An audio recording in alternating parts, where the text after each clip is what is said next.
Hello and welcome to Einstein 101, a series of tutorials about the Einstein Learning Platform.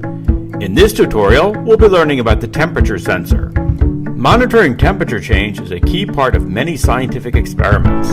Our all-purpose temperature sensor is made of stainless steel and covered with a protective material, making it much more durable than the traditional glass thermometer. The sensing element is located at the tip of the metal probe. Now let's connect and use the temperature sensor. First, insert the sensor cable into one of the ports on your Einstein device. Now launch MyLab on either your tablet or desktop. MyLab will automatically detect the sensor. Make sure the icon next to the sensor is checked to enable it for logging. Now we're ready to measure.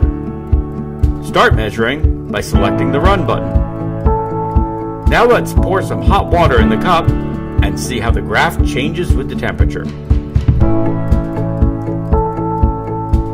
Now that you know how to use your temperature sensor, check out the experiments page or the activity store on our website to see what cool stuff you can do with the sensor.